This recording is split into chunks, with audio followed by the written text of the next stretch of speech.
마태복음 3장 10절, 11절, 12절. 우리 한 목소리로 합독하도록 하겠습니다. 이미 도끼가 나무 뿌리에 놓였으니 좋은 열매를 맺지 아니하는 나무마다 지켜 불에 던져지리라. 나는 너희로 회개하게 하기 위하여 물로 세를 베풀겠니와 내 뒤에 오시는 이는 나보다 능력이 많으시는 나는 그의 신을 들기도 감당하지 못하겠노라.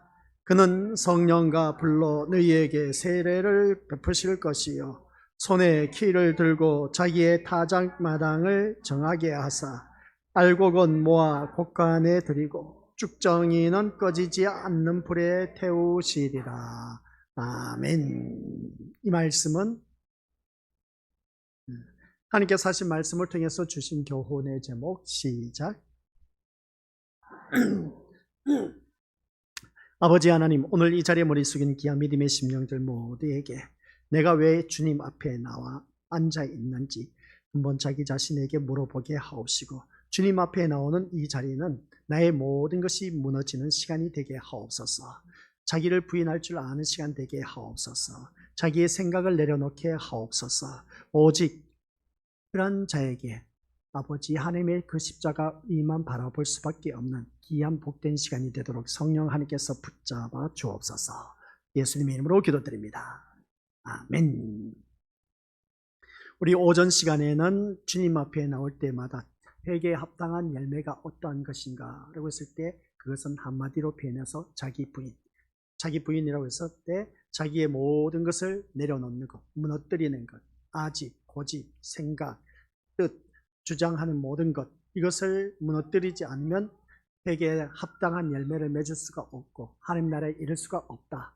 그래서 내 모든 것이 다 무너지다 보니까 이제 보이는 것은 한 가지밖에 없습니다. 십자가 위에 못 박혀 들어가신 예수 그리스도의 그 피밖에 안 보인다, 그렇죠? 그래서 그 피로 말미암아 우리는 제사함의 은총을 받아서 의의 자녀가 되었다. 그래서 십자가의 의를 바라보며 오늘 우리가 믿음의 신앙생활을 해야 된다는 것을 다시 한 번 더 깨닫습니다. 이게 바로 오늘 오전 시간 말씀을 통해서 깨달은 것, 요한의 세례를 통해서 주신 교훈이었습니다. 회개에 합당한 열매를 맺는 우리 모든 믿음의 심령들이 되어서 오늘 오후 이 시간에 우리에게 주신 것은, 그러면 우리는 어떤 모습으로 거듭나야 될까? 라고 했을 때 좋은 열매가 되어야 되고 알곡이 되어야 된다라는 말씀입니다. 그래서 우리가 어느 누구를 막론하고 좋은 열매, 농부들이 한결같이 바라는 것은 좋은 열매를 바라보고 농사를 짓습니다. 그래서 1년 농사 지어서 가을 추수 때 되면 이제 그 알곡을 모아 곡간에 들인 것을 보게 된 것이죠. 이게 바로 오늘날 우리가 영적으로 우리 주님이 오신 그날 알곡 신자가 되어서 천국 곡간에 들어가야 된다. 자라날 때 가라지와 알곡이 같이 자라도록 그냥 내버려 두라, 그렇게 하신 모습을 보게 됩니다. 근데 마지막에 추수할 때는 가라지는 단을 묶어서 불에 던진다, 지옥불을 말한 겁니다. 그리고 어떤 알곡은 천국 곡간에 드린다라고 했습니다. 우리 서로 믿음의 식구들 옆에 보시길 바랍니다. 알곡 신자 같아 보입니까? 아니면 가라지 신자 같아 보입니까? 이 자리에 나오신 분들은 두말할 것 없이 다 알곡 신자입니다. 저는 그것을 바라보고 믿음 생활하고 또 우리 믿음의 말씀 준비해서 선포합니다. 그러면 우리가 믿음 생활하면서 여러 가지 생각하는 것이 혼란을 일으킬 때가 많이 있음을 보게 됩니다. 이럴 때 진짜 이렇게 될까? 저럴 때 그렇게 하면 될까? 하면서 혼란, 갈등, 그런 것을 우리가 많이 겪는 것을 바라보게 되는데, 그러면 교회를 다닐 때에 행하지 않는 믿음은 죽은 믿음이다, 행함이 있어야 된다라고 했는데, 오늘 우리에게 주신 이 좋은 열매와 알곡 신자라고 했을 때에 행함에 대한 오류에 대해서 우리 믿음의 식구들 한번 살펴보자라는 말씀입니다. 종교개혁 당시 루터가 주장했던 세 가지 명제가 있었습니다. 그게 뭐냐면 오직 성경, 오직 은혜, 오직 믿음이었습니다. 루터가 이제 신부로서 입문하기 위해서 어떻습니까? 수도원에 들어가서 있는데 그가 그때 당시엔 천주교죠. 천주교의 그 부패성을 너무나 많은 것을 보았던 것을 알 수가 있습니다. 그래서 루터가 종교개혁을 일으키고 그의 제자가 이제 쯔빙글리어와 칼빈이 나오고 하는 것을 보게 됩니다. 그런 모습을 바라봤을 때에 이 종교개혁을 일으켰던 이 루터가 대단한 사람이었음을 보게 됩니다.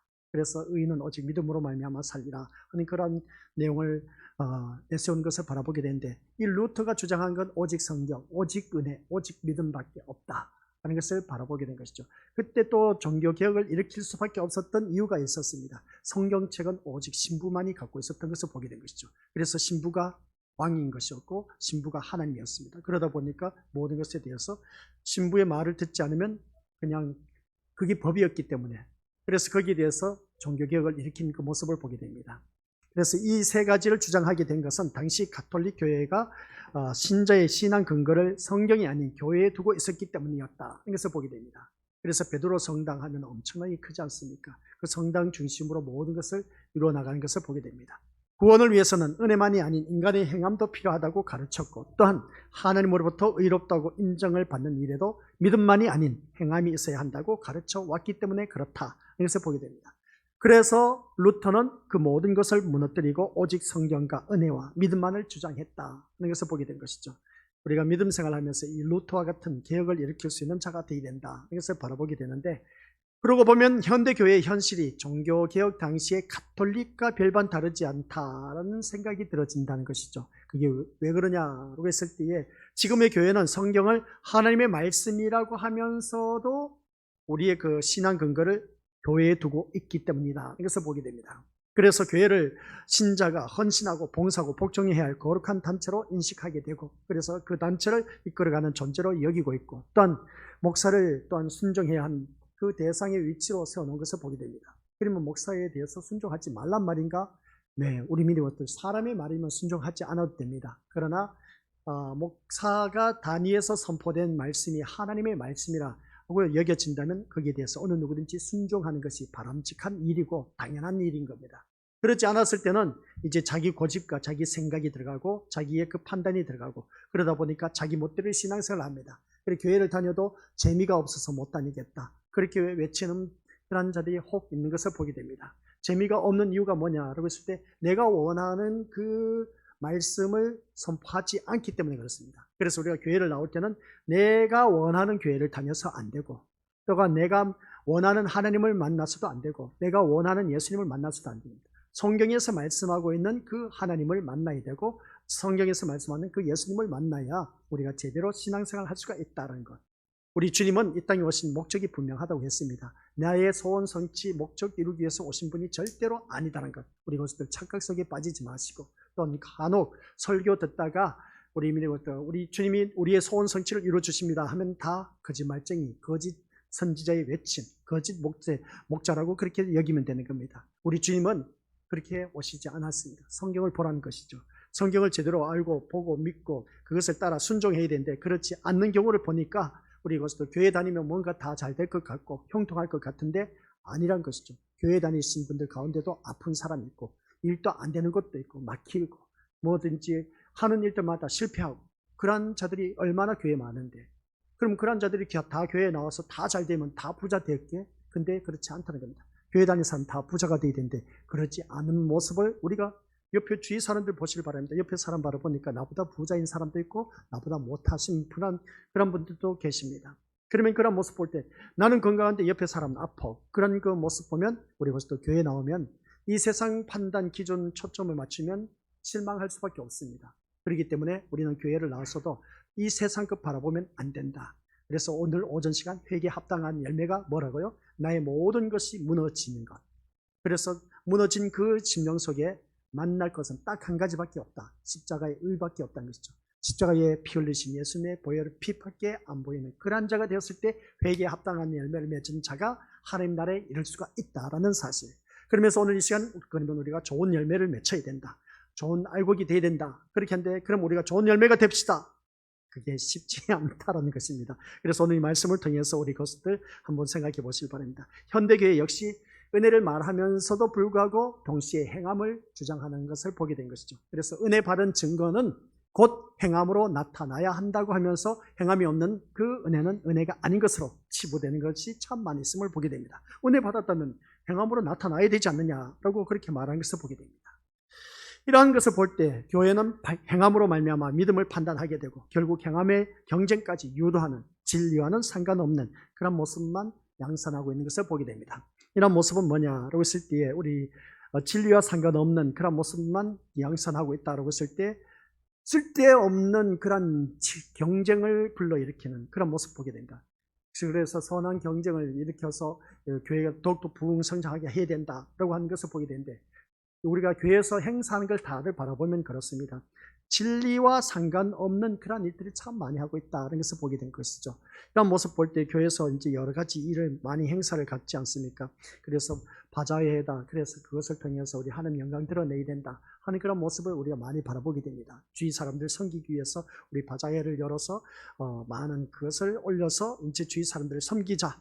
참 좋은 뜻입니다. 좋은 취향이고 우리 교회에서는 그런 일이 없어서 천만다행이지만 하자 하면 누가 얼마나 하겠느냐는 것이죠. 그래서 우리가 또한 집에서도 모든 물품 가지고 나와서 함께 이것을 우리가 바자회에 열어서 선한 것에 우리가 사용하자. 어려운 사람 돕자. 참 좋은 것입니다. 우리보다 더 잘하신 분들이 있습니다. 믿지 아니하신 분들 더 잘합니다. 얼마나 잘하는데. 그것으로 인해서 우리가 천국 간다 하면은 지나게나 다 그렇게 할 겁니다. 그것으로 인해서 우리가 천국 갈 수가 없다는 것이죠. 그래서 교회는 오직 진리의 말씀만 증거되는 그런 곳이 되어야 되지 다른 어떤 행사를 치러옴으로 인해서 뭐 교회가 어떻게 사이즈가 켜지고 그리고 그것으로 인해서 많은 교인들이 몰려든다. 참 좋은 일입니다.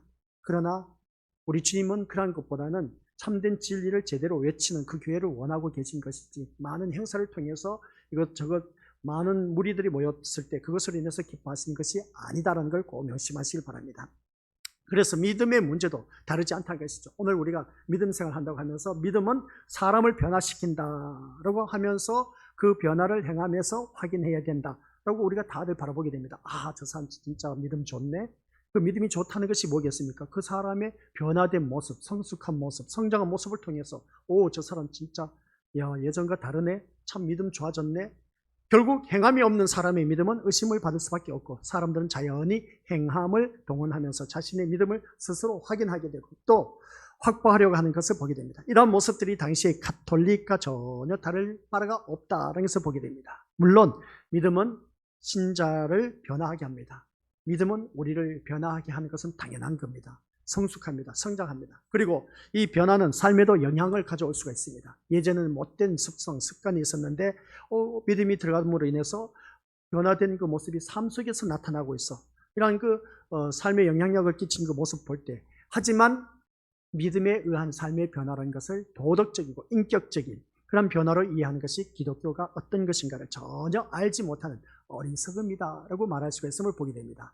이 말씀 잘 보셔야 됩니다. 믿음에 의한 삶의 변화 그리고 또한 이것을 도덕적이고 인격적인 변화로 이해하는 것이 기독교가 어떤 것인가를 잘못 알고 있는 천박한 그런 모습이다라는 것을 보게 됩니다. 그러니까 아주 질이 높은 것을 그 질을 아주 떨어지게 해버리는 그런 모습을 우리가 알 수가 있다는 겁니다. 그래서 교회에 다니는 우리들이 믿음에 의한 삶의 변화가 도덕적이고 인격적인 변화를 우리가 바라보면서 그것으로 이해를 한다면 우리 기독교를 한마디로 표현해서 천박한 그런 기독교로 몰아간다는 것을 보게 됩니다. 우리 이 믿음에 의해서 삶의 변화는 도덕적인 인격적인 이 변화를 주장하는 것이 아니란 것입니다. 우리 하나님의 자녀의 모습으로 이제 성숙하고 성장해 나가는 것이지 세상 윤리 도덕적으로 어떤 인격적 저 사람 많이 변화되었다 해서 그것을 그 기준으로 인해서 그 사람을 판단해버리면 이거는 정말 우리 기독교로서는 온전하지 못한 어리석음의 모습이다 라는 것을 알 수가 있는 것이죠. 그래서 우리가 타인에게 비난받을 그런 행동을 하며 살아도 좋다는 말이 아니라는 것을 기억하시길 바랍니다. 하지만 아무리 도덕적으로 훌륭하게 덕스럽고 인격적으로 행동한다고 해도 그것에 신앙의 근거를 두어서는 안 된다. 아셨죠? 신앙의 근거를 이러한 것에 두면 다 한결같이 세상 사람들 믿는 타 종교의 모습과 똑같다는 겁니다. 오히려 교회 다니는 사람들보다 더 도덕적인 사람, 오히려 더 인격적인 사람, 오히려 더 선한 사람들이 세상 사람 널려져 있습니다. 그러면 신앙의 기준을, 신앙의 근거를 그러한 사람들에게 둔다면 그 사람들 다 천국 가겠네? 아니요. 우리 것들 착각에 빠지지 말라는 겁니다. 그래서 우리가 신앙생활 하면서 우리가 도덕적으로 이 사람 진짜 훌륭해.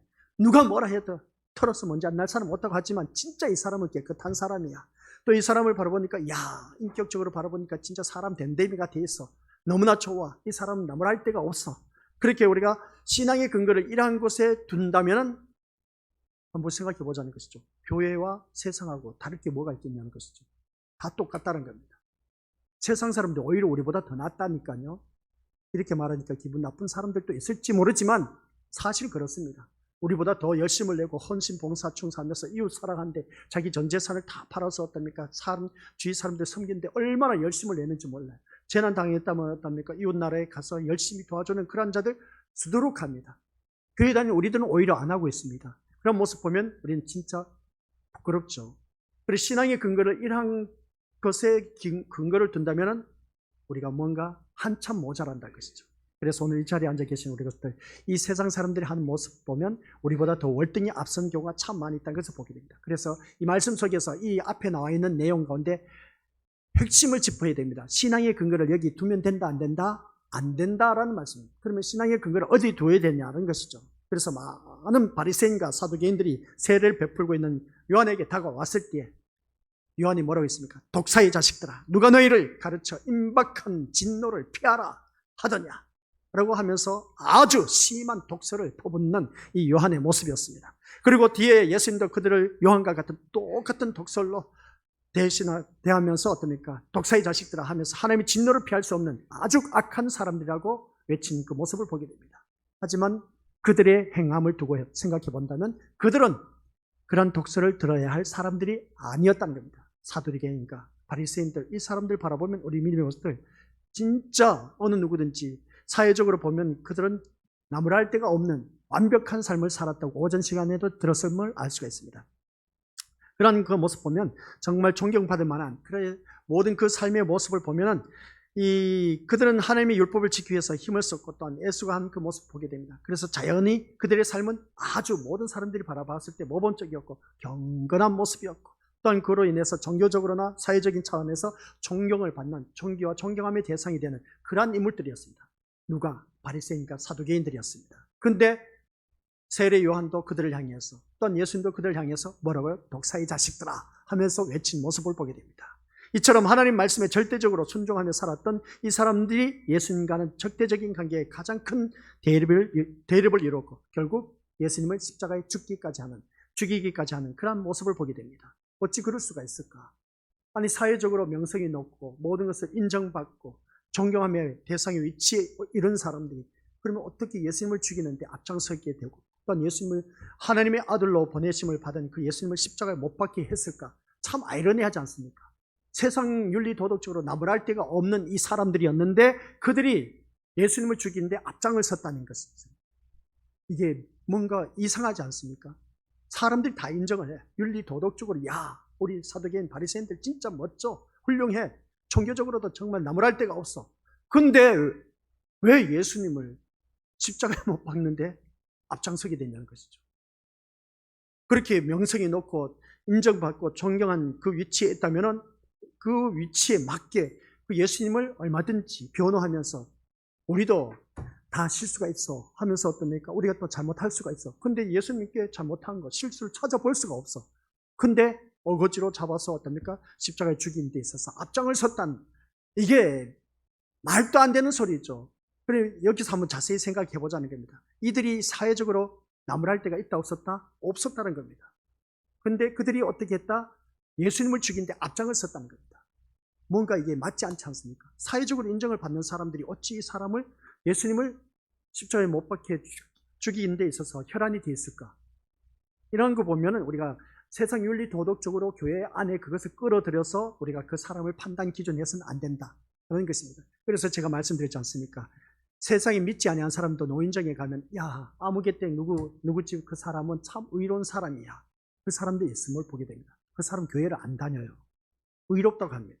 그들이 말하는 그 의로움과 교회 안에서 그 의로움은 엄청난 차이인 것이죠. 그래서 세상에서 말한 그 의로운 사람은 도덕윤리 기준으로 인해서 의롭다고 하는 것이고 우리는 교회 안에서는 생명인 겁니다.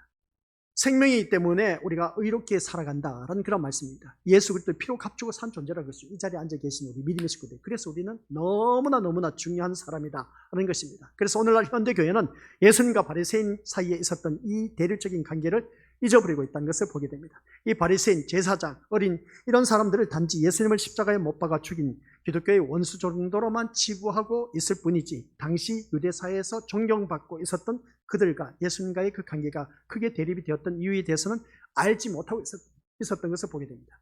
때문에 바리새인을 기독교의 원수로 치부하면서도 정작 교회 역시 바리새인과 같은 그 길을 가는 아이러니한 모습을 보이고 있다는 것을 보게 됩니다. 바리새인과 사두개인과 대제사장, 제사장들, 율법학자들, 그런 서기관들처럼 우리가 교회 안에서 그렇게 살아가고 있다는 것을 보게 됩니다.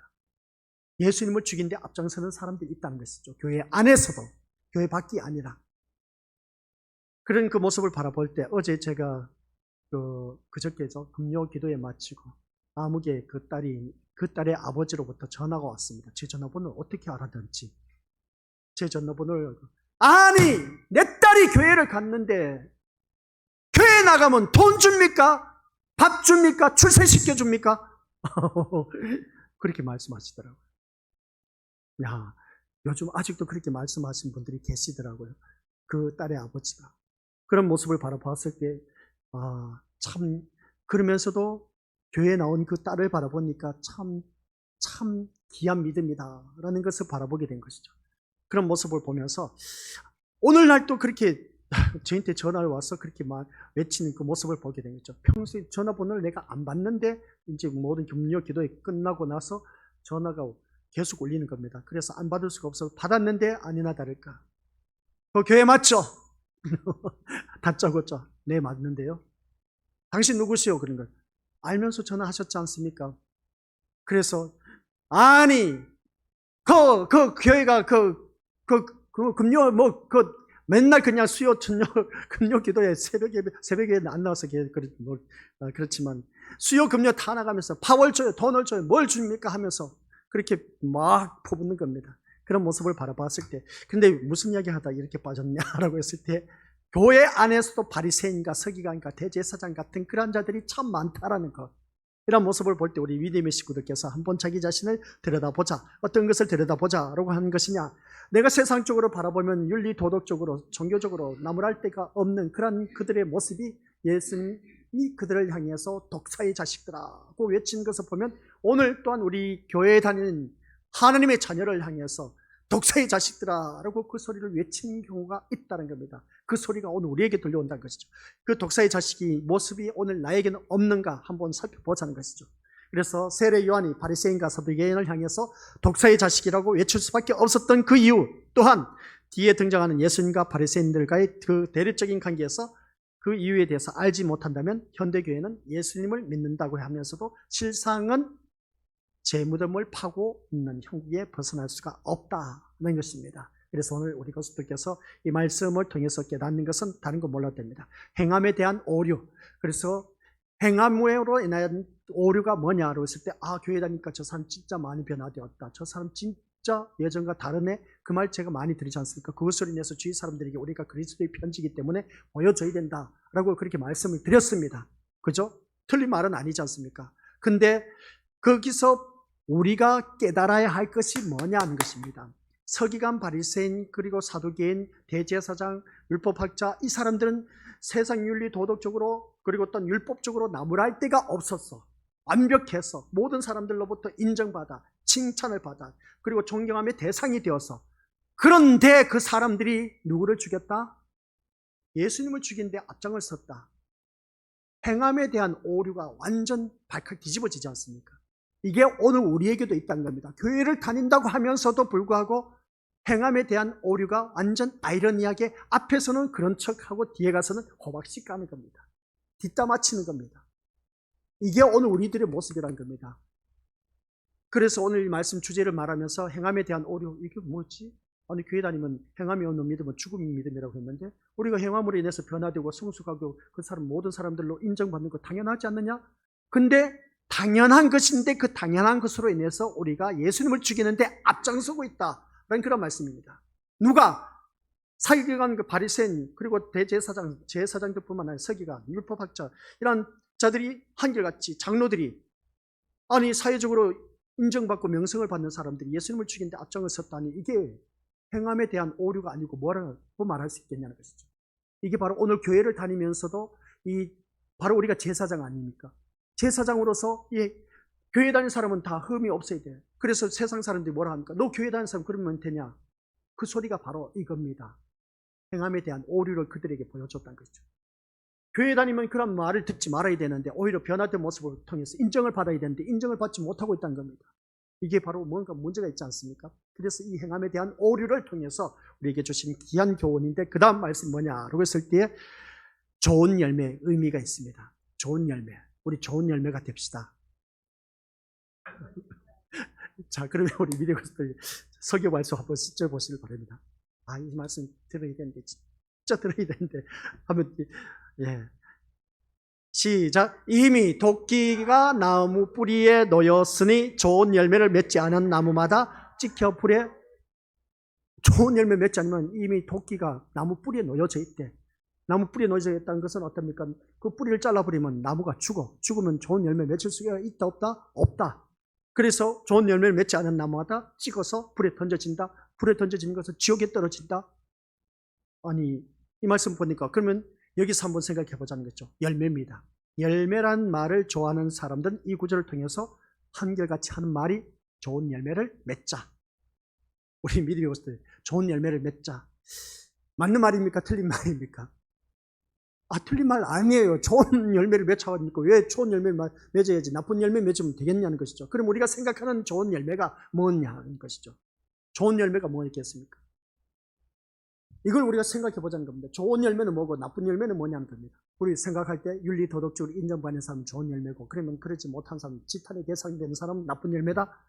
우리가 생각하는 것은 다 그렇게 생각합니다. 그래서 좋은 열매를 맺지 않는 나무는 찍어서 불에 던져버리는 것이 하나님의 뜻이니까 이러한 심판을 당하지 않기 위해서는 좋은 열매를 맺어야 한다.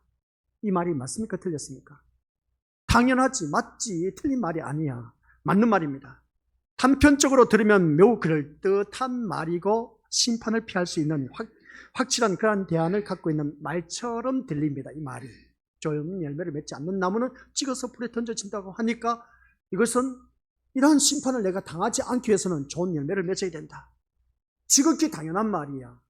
근데 우리 것들 그 내막을 파헤쳐 보면 아무런 대안도 없는 허무맹랑한 일에 불과하다는 겁니다. 이 말이 아시겠습니까? 허무맹랑하다는 이유가 뭐냐라고 했을 때 좋은 열매가 무엇인가에 대해서는 잠시 미뤄두고 아시겠습니까? 먼저 좋은 열매를 맺는 문제에 대해서 한번 생각해 보자.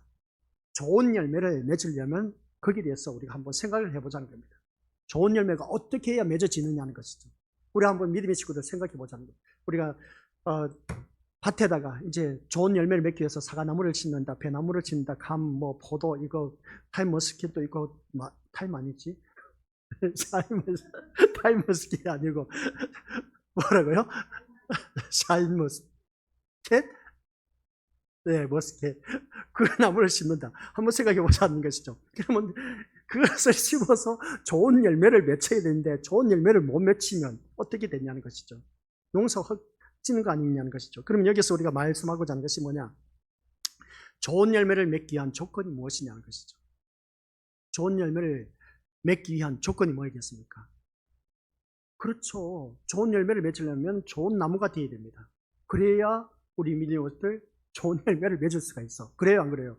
튼실한 나무가 건강에 자라서 열매를 주렁주렁 열리지 시들시들한데 거기 좋은 열매가 맺힐 리가 있습니까? 없습니까? 아니 세상적으로 한번 생각해 보자는 것이죠. 농사 짓는 사람, 우리 가수하는 사람이 없어서 그렇지만 농사 짓는 것도 그렇지 않습니까? 시들시들한데 거기 곡식 걷어들일 게 뭐가 있냐는 겁니다. 좋은 나무에게 좋은 열매가 맺힐 수밖에 더 있겠냐는 것이죠.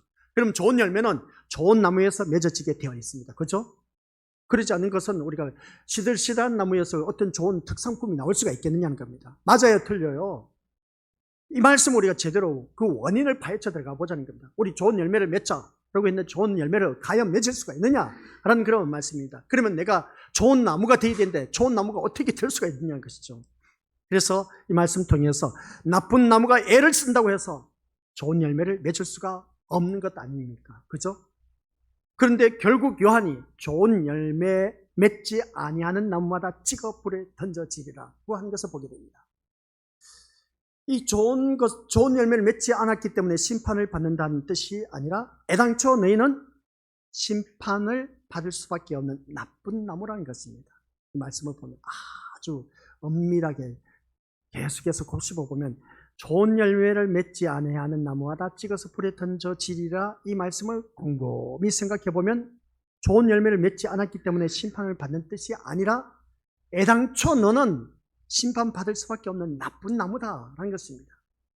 자, 그럼 우리 믿음으로서 나는 나쁜 나무입니까? 좋은 나무입니까? 나 지금까지 살아왔는데 나 선한 일을 많이 했어. 난 나쁜 나무라고 말하기는 좀 아니야. 근데 내가 좋은 나무라고 말하기는 그것도 아니야. 그럼 무슨 나무입니까? 좋은 나무도 아니고 나쁜 나무도 아니고. 그럼 이 말씀을 바라볼 때 우리 믿음으로서 애당초 너는 여기서 말씀한 거 보니까 나쁜 나무라는 겁니다. 내가 나쁜 나무라고 하니까 우리 믿음으로서 기분 나쁘죠? 왜 아무 말도 안 해? 난 절대 아닙니다 라고 생각하는데, 자, 여기까지 각자 한번 생각해 보시길 바랍니다. 나는 진짜 좋은 나무인가 나쁜 나무인가? 너는 진짜 이 말씀 보니까 너희는 애당초부터 심판받을 수밖에 없는 나쁜 나무야. 찍혀서 도끼에 찍혀서 어떻습니까? 죽을 수밖에 없는 인생이야. 그 말씀인 겁니다. 나쁜 나무. 아시겠습니까? 여기까지는 생각하시고 우리 것들, 그러면 나는 나쁜 나무인가 좋은 나무인가 한번 생각해 보시고 수요 저녁 때 한번 만나서 이 말씀을 통해서 나는 좋은 나무였는데 목사님 말씀 듣고 보니까 나쁜 나무였네 라고 그렇게 깨닫는 분들이 있을 것이고, 나는 나쁜 나무였는데 좋은 나무였다고 하신 분들도 계실 것이고, 아직도 반신반의하면서 좋은 나무 나쁜 나무 나는 몰라 하면서 갈등 있는 사람들도 있을 것이고, 아니야 나는 아무것도 몰라 하신 분들도 있을 겁니다. 근데 우리가 이 말씀 속에서 바라보니까 좋은 열매 맺지 아니한 나무마다 찍어서 불에 던져진다고 했습니다. 그렇기 때문에 그러면 나는 과연 찍어서 불에 던져지는 나무인가 나쁜 나무인가 아닌가, 그걸 한번 생각하고 오시길 바랍니다. 이거 진짜 우리 고민하지 않으면 이 말씀 해답 찾을 수 없어요. 아시겠습니까? 그것을 찾아서 우리 것들 한번 묵상하시고 수요 저녁 때 꼭 이 자리에 앉아 계신 모든 분들 다 같이 만날 수 있는 귀한 시간 되시기를 주님 이름으로 간절히 부탁을 드립니다.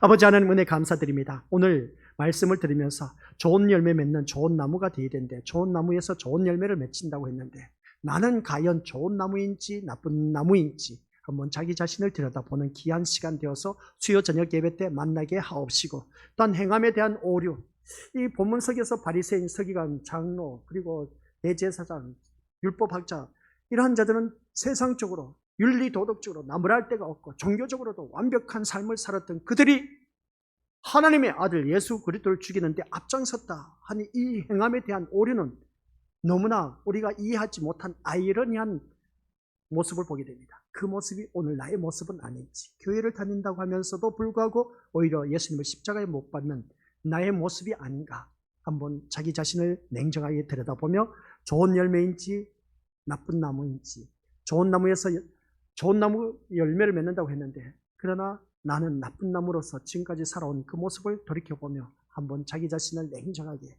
묵상하며 수요 저녁 예배 때 만나서 귀한 은혜를 나눌 수 있는 시간 되도록 주님께서 인도하여 주옵소서. 예수님 이름으로 기도드립니다. 아멘.